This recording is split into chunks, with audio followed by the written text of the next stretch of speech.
কথায় আছে না, বিপদ যখন আসে তখন সর্বদিক দিয়ে আসে, আর সময় যখন খারাপ যায় তখন সব জায়গা দিয়ে যায়। তো আমার বেলাও ঠিক এমনটাই হয়েছে। আমার একটি সিম ছিল, সেটা গতকাল রাতে বন্ধ হয়ে গিয়েছে, আর সিমটা আমার খুবই দরকারি ছিল। আমি ভাবছিলাম প্রথমে সিমটা মনে হয় নেটওয়ার্ক অফ দেখাচ্ছে, কিন্তু না, সিমটা টোটালি বন্ধ হয়ে গিয়েছিল, যার জন্য তাড়াহুড়া করে ঠিক করতে যাওয়া। তো সকাল সকাল তাড়াতাড়ি করে ঘুম থেকে উঠে ফ্রেশ হয়ে আমি আর আমার আন্টি মিলে চলে যাচ্ছিলাম সিম ঠিক করার জন্য। আর যাওয়ার পথেই দেখছিলাম আমাদের এই পুরানবাজার ব্রিজটা। কে কে চিনে থাকো প্লিজ কমেন্ট করে জানিও। আর আজকের ওয়েদারটা খুবই সুন্দর ছিল, দেখতেও খুব সুন্দর লাগছিল, এজন্য আর কি ভিডিওটা করে রাখা।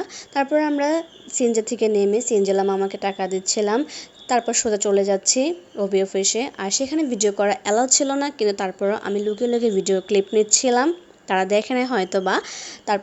তাদের জন্য আন্তরিকভাবে দুঃখিত, সরি। তো সেখান থেকে আমাদের কাজ শেষ করে আমরা সোজা চলে যাই একটা লাইব্রেরিতে।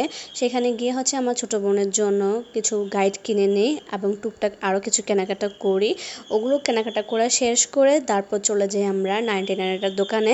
সেখানে আজকে আমাদের বোনের ফ্রেন্ডের আজকে বার্থডে, তার বার্থডের জন্য গিফট কেনার জন্য সেই দোকানে চলে যাচ্ছি। তো বার্থডের গিফট কিনে সেখানে আমরা বইগুলো রেখে আমার আবার একটা দরকারি জিনিস ছিল ডায়েরি কেনার জন্য। তো আমি আবার রিটার্ন পিছনে ব্যাক করে ডায়েরি কিনে নেই। ডায়েরি কেনার পরে সোজা আমরা বাসার উদ্দেশ্যে হাঁটা শুরু করি, কিন্তু এত পরিমাণ বৃষ্টি ছিল যে আমরা পুরো টোটালি ভিজে যাচ্ছিলাম এবং ভিজে গিয়েছি। তো বাসায় আস্তে আস্তে অনেক লেট হয়ে গেছে। এসে দেখি আমার নানু আমাদের জন্য সব কিছু রান্নার জন্য সব কিছু প্রস্তুত করতেছে। আমরা বাজার থেকে আস্তে আস্তে লেট হয়ে গেছে, এজন্য নানু সব তরকারি কুটে রাখছে। আচ্ছা, কি রান্না হইব? নিরামিষ কাঁঠালের বটি। কাঁঠালের বটি রান্না হবে আর মুরগির মাংস রান্না করবে আলু দিয়ে। এ আম কে ফের আনছে? আম আছে কি? বৃষ্টি হইতেছে, আল্লাহ রহমতের বৃষ্টি। বজ্রপাত, আল্লাহ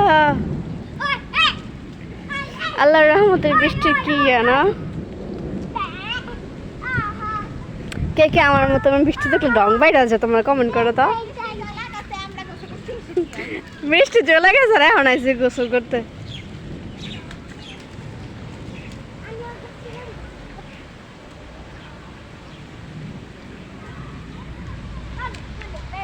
গাইস দেখো আকাশটা কত পরিমাণ সুন্দর না? বৃষ্টির মানে আকাশটা জানি কেমন দেখা যায় না?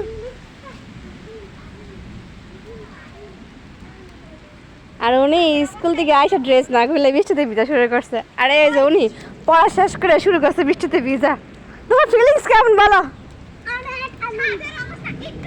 ছাদের অবস্থা দেখেন, লাকড়ি সব শেষ, যাই কত কষ্ট করে শুকেছে সব লাকড়ি শেষ।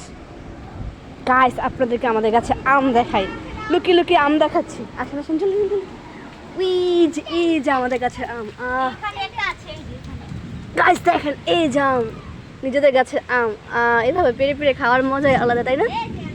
আমার চুল আটকে গেছে। বাইরে এখনো প্রচুর পরিমাণ বৃষ্টি হইতেছে। আজগুন ব্যাগ ভিজলাম। আর এদিকে রান্না করা হচ্ছে মাটির চুলায়।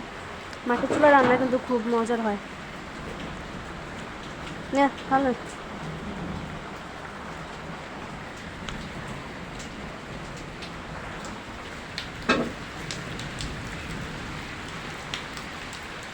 আরে সব ভিজলো